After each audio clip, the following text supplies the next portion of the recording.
How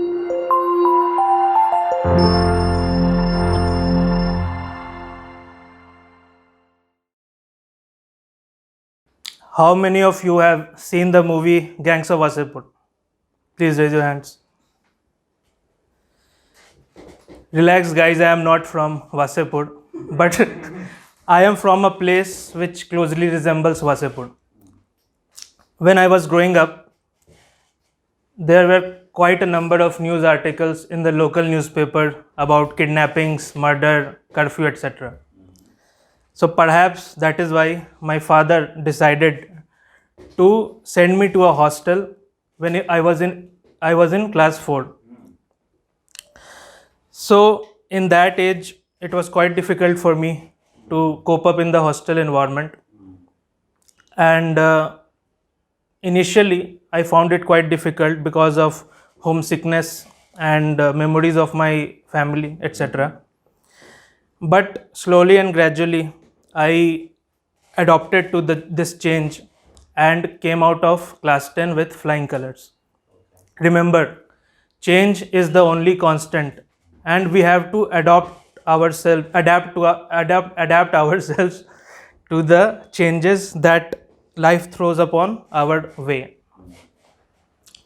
Fast forward to after my class 10th, I thought of preparing for IITs, and hence I came to Delhi to join a famous coaching center. But after coming here, because of the restrictive environment in my hostel, now I had no restrictions in New Delhi, in a big city. So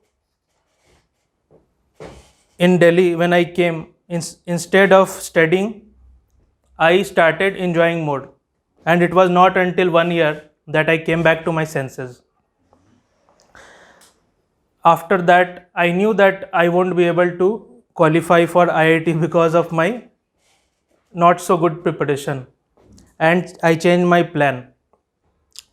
Now I wanted to go into a decent government engineering college where I could get a decent placement. So remember, change is the only constant, and you may have to tweak your plans whenever the situation demands. Rather, and you have to start on a clean slate also. You should not be afraid to do that. Fast forward to the final years of my college. It was then when I started to think about preparing for civil services and not sit for campus placements. But everybody around me told me to do otherwise, and told me to not let go of the opportunity of job opportunity. So I sat for placements in my college and got recruited to a major Indian IT company. I thought of preparing for civil services along with the job, but there were two major challenges. First was that the job location was in Kochi, Kerala, which was a very new place for me. Different language, different culture. That thing was a challenge. Second was that there were shifts in my job: morning shift, afternoon shift, night shift. So I was not able to be in a routine mode to prepare for civil services. So I got my project changed in Bangalore so that I could prepare simultaneously with my job. But there also, I came to the realization that both riding two boats at the same time I was not capable of doing that. And it was at that time I thought of quitting my job.